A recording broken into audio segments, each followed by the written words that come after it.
वह परम तत्व को, उस आत्म तत्व को, उस भगवत तत्व को, अद्वैत तत्व को साक्षात देखने को मिलता है, जहां दिखलाई देता है कि मैं जन्म मृत्यु से बाहर हो गया, मैं माया बंधन से मुक्त हो गया, मैं काल चक्र से मुक्त हो गया, मैं अमृत से युक्त हो गया, मैं शरीर है भगवान के शरण में रहूंगा, आज शरीर छोड़ूंगा, अमर लोक जाऊंगा, ऐसा दिखाई देता है, देखने को मिलता है।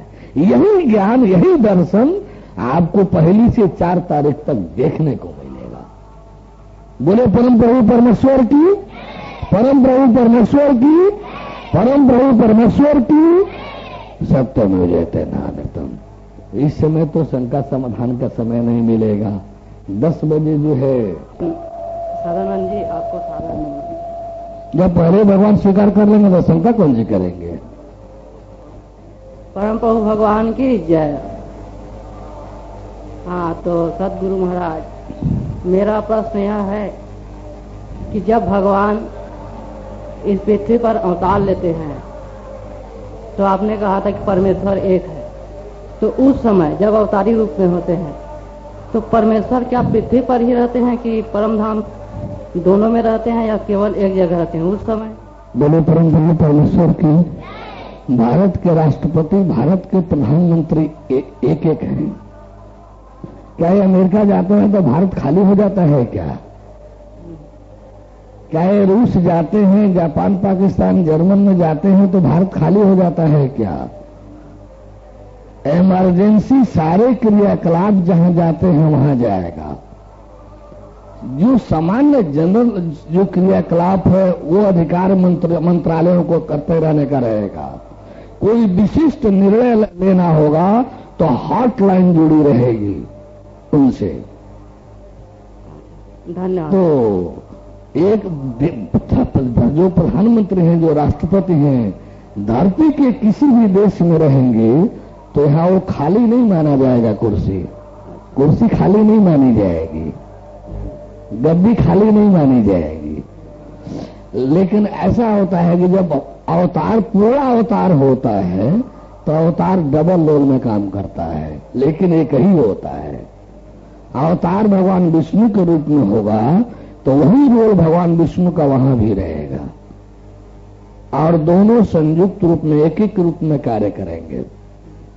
अवतार जब भगवान राम के रूप में होगा तो परम धाम में भी भगवान राम का ही रूप वहां सक्रिय रहेगा और यहाँ के राम को वह राम सहायता करेगा जब जहां जैसी जरूरत होगी। यहाँ का राम भी जो करेगा उस राम वाला ही होगा।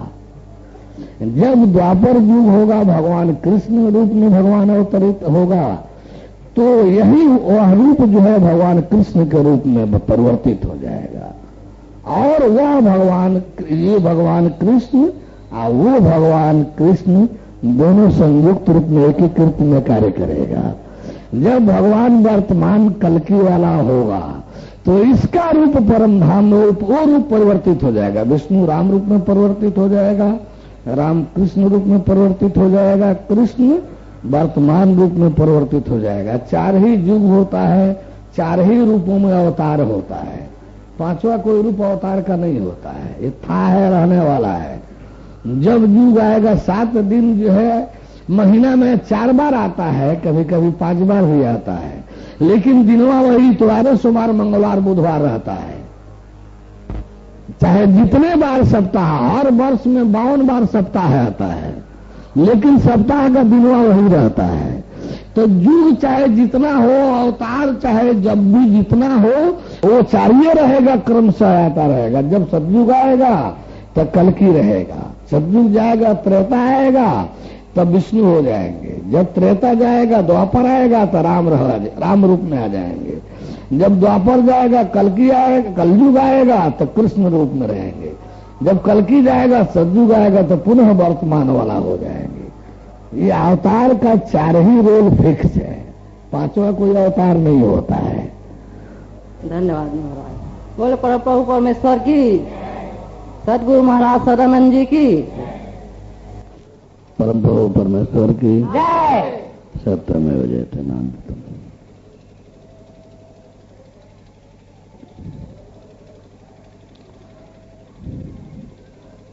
इस माघ मेले में प्रयागराज में आप हम सभी संगम के तट पर धर्मार्थ एकत्रित हुए हैं। यहाँ पर जो सत्संग कार्यक्रम चल रहा है, भगवत कृपा विशेष से तत्व ज्ञान के प्रभाव से मेरे समझ में जो धर्म आया है, मैंने यही समझा है कि धर्म जो है आप हम सभी के मानव जीवन से हट करके कहीं कुछ नहीं है। आप हम सभी का जो मानव जीवन है, इसी से संबंधित संपूर्ण जानकारियां, उसके प्रयोग और उसी के अनुसार रहन सहन मेरे समय से तत्व ज्ञान के प्रभाव से, भगवत कृपा से अब तक यही समझ में आया। रोज रोज जब भी मैं आप सबके बीच इस मंच पर आया, बार बार ही आपके सबके समक्ष रखा, यह जो मानव जीवन है इतना सामान्य नहीं है जितना आप सभी इसको मान करके रह चल रहे हैं। यह मानव जीवन इतना सामान्य नहीं है। आप सभी मिले हुए इस अनमोल रतन का दुरुपयोग कर रहे हैं। इस अनमोल रतन का जो परमेश्वर ने कृपा करके आप सबको दिया है, आप इसको अपमानित कर रहे हैं, अवहेलना कर रहे हैं इसके, जो नहीं करना चाहिए। आपको परम लाभ पाने के लिए परमेश्वर ने कृपा करके इस मानव जीवन को दिया था। इससे ऊंची कोई कृपा नहीं होती। परमेश्वर ने जो कृपा करके आपको मानव तन दिया है, इसके बाद परमेश्वर के पास देने के लिए सृष्टि में कुछ है ही नहीं। इस सृष्टि की सर्वोत्तम रचना, इस सृष्टि की सर्वश्रेष्ठ रचना यह मानव जोनि है।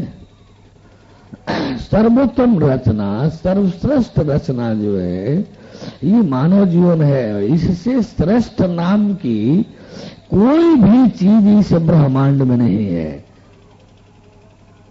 यदि किसी चीज को स्वीकार भी करना होगा तो परमेश्वर और उसकी महामाया, मूल प्रकृति, आदि शक्ति, यानी यही दो इससे सुपीरियर हैं, श्रेष्ठतर है।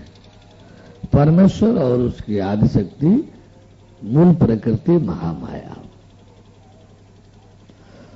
यानी इस परमेश्वर और मूल प्रकृति के, परमेश्वर और परमात्मा और महामाया के, भगवान और उसके इस आदि शक्ति के सिवाय कोई भी ब्रह्मांड में आपसे श्रेष्ठ सुपीरियर नहीं है। अब आप लोग इसको जो बनाकर रखे, जैसा बनाकर रखे, परमेश्वर ने आपको अधिकार दिया है कि आप जैसे चाहिए रखिए, ले जाइए, ले चलिए। लेकिन आपका यह व्यवहार, आपका यह व्यवहार अपने पक्ष में ही उचित नहीं है। आप तो इस मानव जीवन को एक सामान्य प्राणी बना दिया। एक सामान्य प्राणी जैसे भोग व्यसन से जोड़ दिया है इसको। मात्रा हार विहार में जुड़ करके उसी में रख करके उस वहीं तक आपने अपने को सीमित कर लिया। इंद्रियों से इंद्रियों के लिए इंद्रियों तक आपने अपने मानव जीवन को सीमित कर लिया। ऐसा नहीं होना चाहिए था। आपको इस मानव जीवन के रहस्य को जानना चाहिए था। क्योंकि किसी भी बार बार कहता हूं, रोज ही शायद कह जाता हूं कि किसी भी विषय वस्तु का सही समुचित लाभ पाने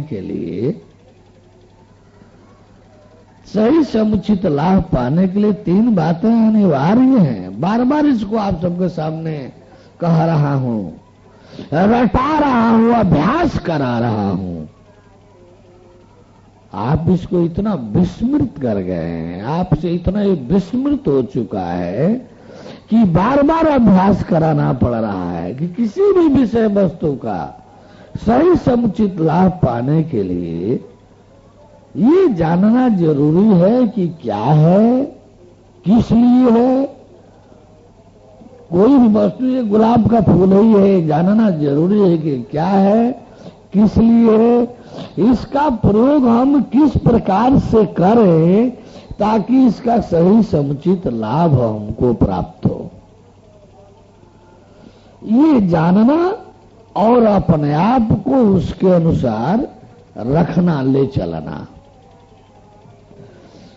ये जानना कि ये क्या है और किस लिए है।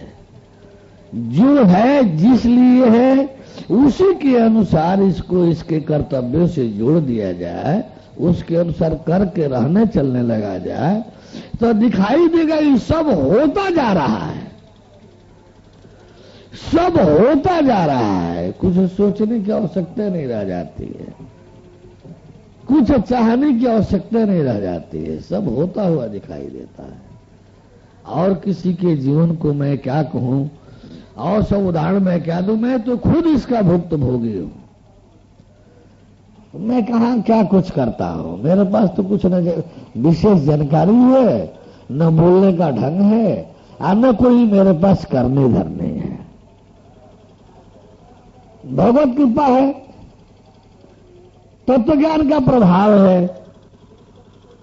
आप लोग जो पूछ रहे हैं, आप लोग को जो थोड़ा बहुत अच्छा लग रहा हो, इसमें मेरी कोई करनी भरनी नहीं है। ये भगवत कृपा है और तत्व ज्ञान का प्रभाव है कि आप लोग हमें पूछ रहे हैं। मेरे पास अपना क्या है? मेरे पास ना अपना ज्ञान है और न मेरे पास अपनी कोई करनी है। जो है सो भगवत कृपा है, उसका तत्व ज्ञान है। भगवत कृपा है और उसका तत्व ज्ञान है। ये तत्व ज्ञान की देन है कि ये सब जानने देखने को मिला और आपको भी जनाने दिखाने में लगा हूं। यानी तीन प्रश्न, चाहे वो सांसारिक जीवन हो, चाहे धार्मिक जीवन हो, चाहे लौकिक जीवन हो, चाहे पारलौकिक जीवन हो, तीन प्रश्न अनिवार्य है। पहला कि कोई भी चीज है तो क्या है, बार बार दोहरा रहा हूं, कोई भी चीज है तो क्या है, किस लिए है, इसका प्रयोग हम किस प्रकार से करें ताकि इसका सही समुचित लाभ हमको मिले। ये गुलाब का फूल है, इसमें का सुगंध बहुत फायदेमंद होता है, अच्छा लगने के लिए, अच्छा स्वास्थ्य के लिए भी बहुत फायदेमंद है, अच्छा भी लगता है, देखने में भी अच्छा लगता है। अब ये चीज इसका सुगंध लेने के लिए विधान बना है कि थोड़ा झाड़ फूक लें कि इसमें कोई कीड़ा न हो, कोई गर्दा न हो, झाड़ फूक करके और अधिक से अधिक नाक के समीप ले जाए। क्यों कि गंध को लेने के लिए इंद्रिय नाक बनी है। तो नाक के इर्द गिर्द हम रखे हार माला क्यों पहना जाता है? इसलिए ये नाक के सामने है, इसमें जो सुगंध है वो सीधे नाक को लेने में सहूलियत है। दिखाई देने के लिए भी, देखने के लिए भी, दिखाई देने के लिए भी एक उचित समुचित जगह दिखाई देता है। और लेकिन पहली इसकी विशेषता है कि ये जो है नाक के समीपस्थ है, नाक के पास है, और यहां से चारों तरफ जो फूल है इसके बीच में नाक है। किसी भी दिशा से सुगंध आएगा तो नाक आसानी से उसे ले लेगा। तो अब यही फूल हम इस पर साट लें तो इसका लाभ सही समुचित नहीं मिलेगा। ये जब यहां रखेंगे तब सही समुचित लाभ मिलेगा। यानी किसी भी विषय वस्तु की जानकारी के यह जानकारी की क्या है, किस लिए है, यह भी जानकारी अनिवार्य है कि इसका प्रयोग हम किस प्रकार से करें ताकि हमको इसका सही समुचित लाभ मिले। ये मानव जीवन आपको परमेश्वर ने दिया, इसके साथ भी ये 3 प्रश्न लागू होंगे। क्या है ये मानव जीवन? हमारा आपका क्या है? ये मानव जीवन हमारा आपका किस लिए है? क्या ये जानना नहीं चाहिए? क्या इसके जाने बगैर सही समुचित लाभ आप पालेंगे? तो ये क्या है, ये किस लिए है, इस मानव जीवन का प्रयोग हम किस प्रकार से करें, इस मानव जीवन का प्रयोग हम किस प्रकार से करें ताकि इसका सही समुचित लाभ आप हम सभी को मिले। इस मानव जीवन का प्रयोग हम किस प्रकार से करें ताकि इसका सही समुचित लाभ हमको आपको प्राप्त हो। आप मानव जीवन को एक आदमी मान बैठे, यही आपकी गाड़ी फिसल गई। आप मानव जीवन को एक लड़का, लड़की, स्त्री, पति, पत्नी, माता, पिता, भाई, बहन यानी शरीर मान करके कि हम एक शरीर है, हम आदमी है, और इतना ही में आप भूल बैठे, इतना ही में आप सट चिपक गए। शरीर से आगे आपके दिल दिमाग में कुछ जानने का प्रश्न ही नहीं बना। कम से कम आपको अपनी स्थिति को तो जानना चाहिए था पहले। जब अपनी स्थिति को पूर्णतया जानने का कोशिश करते तो इंद्रियों वाली इस शरीर को जानने के साथ साथ इसमें बैठा हुआ एक हम भी है। आप सभी के शरीर, इंद्रियों से युक्त शरीरों के साथ साथ केवल इंद्रियों और शरीर का लाभ आप लेने में लगे हैं, जबकि आपको पता होना चाहिए कि इस इंद्रियों वाली शरीर से हजारों गुना क्षमता वाली शरीर जो है इसमें बैठे हुए हम किए। इस इंद्रियों वाली शरीर से हजारों गुना क्षमता शक्ति वाली जो शरीर है वो इसमें बैठा हुआ हम है, सूक्ष्म शरीर है, और हम ही सब कुछ नहीं है। इस हम से भी आगे कोई और चीज भी है जो कल भी बताए थे आप सभी को। जैसे शरीर जीवित है, इस हम जीव से, शरीर क्रियाशील है, इस हम जीव से शरीर के सारे संबंध, सारी अनुभूतियां, सारे कार्य व्यवहार संबंधित है, इस हो रहा है, इस हम के चलते यदि हम न रहे तो शरीर अपने आप में रह न जाए, नष्ट हो जाए।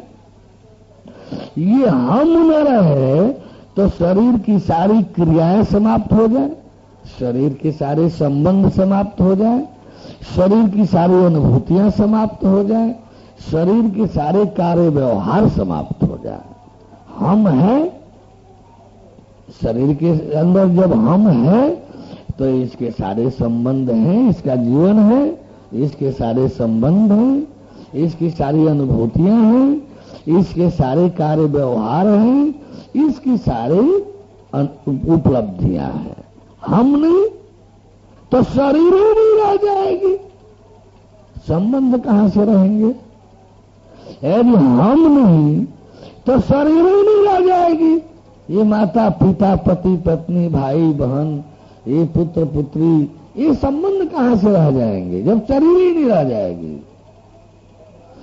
संबंध ही नहीं, ये दुख सुख की अनुभूतियां, ये भूख प्यास की अनुभूतियां, ये सारे संबंध व्यवहार, ये कहां रह जाएंगे? रह नहीं जाएंगे। हम के नहीं रहने से ये सब रह नहीं जाएंगे। क्यों? कि शरीर ही नहीं रह जाएगी, शरीर ही प्रेम के लायक नहीं रह जाएगी। तो जिस प्रकार से शरीर के सारे क्रिया व्यवहार, शरीर के सारे संबंध अस्तित्व हम जीव पर आधारित है, उसी प्रकार से हम जीव भी सर्वे सर्वा नहीं है। हम जीव भी जीवित रहता है आत्मा ईश्वर ब्रह्म शिव से, नूर सोल स्पिरिट से। हम जीव भी जीवित रहता है आत्मा ईश्वर ब्रह्म शिव से, नूर सोल स्पिरिट से, यानी आत्मा ईश्वर ब्रह्म शिव हर 4 सेकंड पर, आत्मा ईश्वर ब्रह्म शिव हर 4 सेकंड पर परमात्मा परमेश्वर परम ब्रह्म खुदागाड भगवान के यहां से जीवनी शक्ति लेकर के, वहां से चल करके आ करके शरीर में स्थित हम जीव को देता रहता है। एक यही ड्यूटी है उसकी। आत्मा ईश्वर ब्रह्म की यही ड्यूटी है, उसका यही कर्तव्य है कि परमात्मा परमेश्वर परम ब्रह्म से, खुदागाड भगवान से जीवनी शक्ति लेकर के और ला करके इस शरीर के अंदर बैठा हुआ जो हम है, जो सूक्ष्म शरीर जीव है, इस हम जीव को वह जीवनी शक्ति देता रहे हर 4 सेकंड पर। आपकी हमारी उम्र एक बार जो फिक्स हो गई है कि आपको 70 वर्ष जीना है, आपको 90 वर्ष जीना है, आपको 100 वर्ष जीना है, आपको 60 वर्ष जीना है, आपको 10 वर्ष जीना है, आपको 2 वर्ष जीना है, आयु फिक्स हो जाने के बाद यानी आपके आयु का जो आकलन होता है, आपके आयु की जो गणना होती है, वो इसी 4 सेकंड पर, जो प्रति 4 सेकंड पर ये जीवनी शक्ति लेकर के श्वास जो आता है, इसी से होता है। यानी 24 जैसे यूनिट है गवर्नमेंट का, यहाँ जैसे मान लीजिए आपका राशन कार्ड बन रहा है तो 3-3 व्यक्तियों का बन रहा है। अब सरकार का उस पर कोटा फिक्स है कि एक यूनिट पर कितना सामान मिलेगा, एक यूनिट पर कितना सामान मिलेगा, और उसी यूनिट के अनुसार सरकार जो है पूरे देश को सप्लाई दे रही है, पूरे मेले को सप्लाई दे रही है, पूरे देश को सप्लाई दे रही है, और उसी यूनिट से उसके यहां गणना होता है। उसी तरह से यानी प्रकृति के तरफ, परमेश्वर के तरफ से, प्रकृति के तरफ से जीवनी शक्ति मिलने का एक यूनिट तय है। यानी हर 24 घंटे में आपको 21,600 श्वास मिलेगा। आपके यूनिट में हर 24 घंटे में 21,600 सांस है। तो इस प्रकार से प्रत्येक घंटे में 900 श्वास आपके लिए फिक्स है। और यदि आप मान लीजिए अधिक प्रयोग करते हैं तो प्रयोग में श्वास मिलेंगे आपको, लेकिन आपकी उम्र में वो कट जाएगा।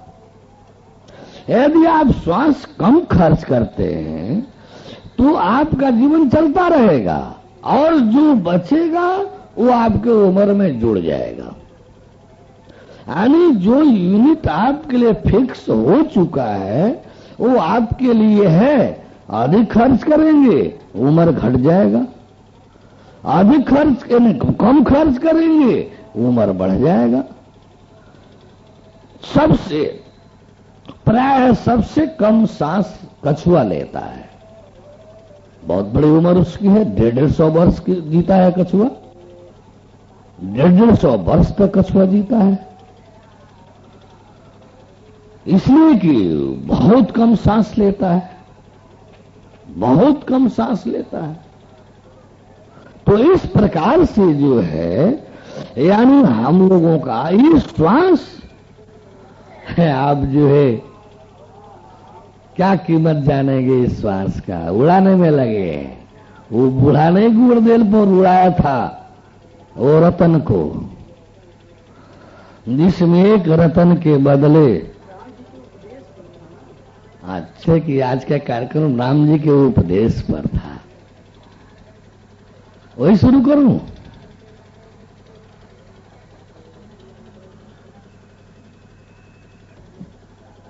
शुरू करूंगा तो कुछ चलेगा, आधे तिहाई तक जाएगा, फिर शेष जो है शाम को पूरा हो जाएगा। 2 सीटिंग तो लगभग ले लेता है। यह राम जी का जो उपदेश है लगभग 2 सीटिंग ले लेता है। भागते जाना है, मेल एक्सप्रेस बनाना हो तो एक ही सीटिंग में हो जाएगा, लेकिन बोलने से क्या फायदा जब पकड़ में न आवे, बोलने से क्या फायदा जब समझ में न आवे, पकड़ में न आवे। आया था विराम तक। ये जो श्वास आप लोग ले छोड़ रहे हैं हर 4 सेकंड पर लगभग, स्वस्थ जो व्यक्ति होता है, स्वस्थ जो व्यक्ति होता है उसका श्वास हर 4 सेकंड पर आता है जाता है, हर 4 सेकंड पर आता है जाता है। 1 मिनट में 15 श्वास आपके लिए फिक्स है। 1 मिनट में 15 श्वास आपके लिए फिक्स है। तो इस प्रकार से जो है, यानी यह श्वास तो परमेश्वर की तरफ से आता रहता है, आपको मिलते रहता है, आप लेते छोड़ते रहते हैं। अरे भाई ऑक्सीजन है, ये हवा है, आता है जाता है, ये तो है ही है। बस मान लिया आपने, बस मान लिया है आपने। इसके आगे जाने बढ़ने का आपने कुछ सोचा ही नहीं। इसके आगे जाने के लिए आपने कुछ सोचा ही नहीं। सोचना चाहिए था। हम के विषय में आपने कुछ सोचा ही नहीं, कुछ चाहा ही नहीं जानने के लिए। इस श्वास के विषय में आपने कुछ सोचा ही नहीं, कुछ चाहा ही नहीं जानने के लिए। और परमेश्वर से संबंधित, ये दोनों परमेश्वर से संबंधित हैं। उसका लाभ तो आपने लेने का कोशिश ही नहीं किया। ये शरीर परमेश्वर की तरफ से नहीं आई है, ये सही है कि उसकी कृपा से, उसके निर्देशन के साथ ही मिली है, लेकिन ये माया की तरफ से है। माया ने इसको आपको दिया है, ये माया की तरफ से है, माया ने इसको आपको दिया है। आप इस माया वाली शरीर को तो खूब पहचानने का कोशिश किया, लेकिन जो परमेश्वर की तरफ से प्रतिनिधित्व इसमें था, जो आप खुद हैं, जो आप खुद हैं, मान बैठे शरीर, हम है सूक्ष्म शरीर जीव, आप मान बैठे शरीर। अब शरीर मानने का नतीजा है कि शरीर संसार से, परिवार के माध्यम से ये मिली है, और ये परिवार के माध्यम से संसार में पड़े रहना जानती है। भाई हर अंश अपने अंश की तरफ लुढ़कना चाहता है, जानता है। हर अंश जो है अपने अंश की तरफ से लुढ़कता है। इसी को नहीं जानने वाले, नहीं समझने वाले, ये हमारे हुजूर वैज्ञानिक जी लोग जो हैं, एक एक सिद्धांत पास कर दिए, दुनिया उसी पर पढ़ चल रही है। एक सिद्धांत बना विज्ञान में कि जल तल होता है, ऐसा नहीं है। जल तल ढूंढता है, व्यवहार में तो दिखाई देता है, लेकिन वास्तविकता ऐसी नहीं है। दिखाई तो देता है कि जल तल ढूंढता है, लेकिन ये अंतिम सही नहीं है। ये देखना, न्यूटन ने सिद्धांत बनाया कि पृथ्वी में गुरुत्वाकर्षण शक्ति है। नहीं, ऐसा नहीं है। रही बात, आकर्षण कह सकते हैं, गुरुत्वाकर्षण नहीं कह सकते।